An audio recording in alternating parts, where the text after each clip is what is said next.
Hello, homeschool group. My name is Renee Tipton. I am CHIPS Family Violence Shelter. I'm community educator. Just a little bit about what we do at CHIPS. We provide shelter and services to victims of domestic violence and their children. That'll enable them to begin and maintain a life free of violence. Some of the services we offer is 24-hour crisis hotline, and I can get you that number, or Jillian might have it there. I can send her some information. We offer a safe and confidential shelter.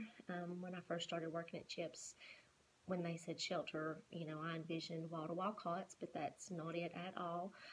It is just a normal home, and you can view inside pictures of that home at our website, which is www.chipsfes.org.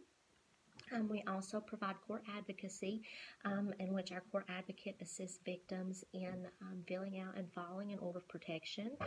She can help with legal aid referrals, and she can go to court with that victim and help them there.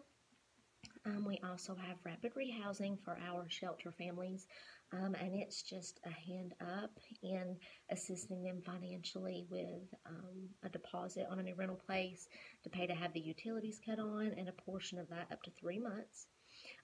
When our families are in shelter, we try to provide all of their necessities, food, laundry, soap, cleaning supplies, shampoo, conditioner, razors, deodorant, any of that stuff. That way, any income and resources that they have, they can put back and build a little nest egg. A lot of people don't get into violent relationships from the get-go. They start out just like every other relationship, and it builds up over time. There's actually a thing called the cycle of violence, and it starts out in the honeymoon stage. Everything is the way it's supposed to be. There's romance. The abuser is generally charming. Everybody likes him or her.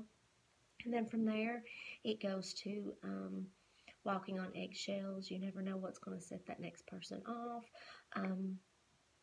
Fighting over everything, to where the victim is constantly trying to reinvent themselves or change themselves to keep arguments down or to make the abuser happy. And then from there it goes into the violence part, and that could be verbal violence, that can be physical violence, that can be emotional violence, that can be gaslighting, which is a form of violence in which the abuser tries to make the victim think they're crazy by doing small things like hiding their keys, cutting the oven off after the victim's done, or cutting the oven back on after the victim's done, cut it off, different things like that. So when it builds up over time, that victim actually thinks that they're going crazy. So that's when all the violence happens, is during that stage. And then it goes back to the honeymoon stage, where there's apologies, flowers, I shouldn't have done that, even sometimes victim blaming of, if you hadn't have done this, I wouldn't have done that, sort of thing. And when we're in a relationship with somebody, we want to think the best of that person, so we tend to forgive them, and then it just repeats itself.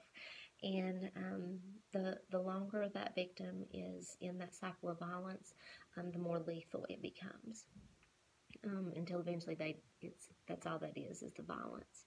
And so when victims come to us, we do workshops with them explaining the cycle of violence. We do healthy relationships, warning signs. We even do things like budgeting workshops, parenting classes, anything that victim needs. We also have a thrift store. It's right next to our office, and if a victim comes to us with absolutely nothing but the clothes on our back, we can give them a voucher to go to the thrift store and get them and their children clothing or whatever they may need. And we also do that for the community with a professional referral. If you guys need any of our service, just give us a call. I'll make sure Jillian has some of our brochures to hand out. You can check us out on our website or our Facebook page. I wish you guys the best of luck and stay safe. Thanks. Bye.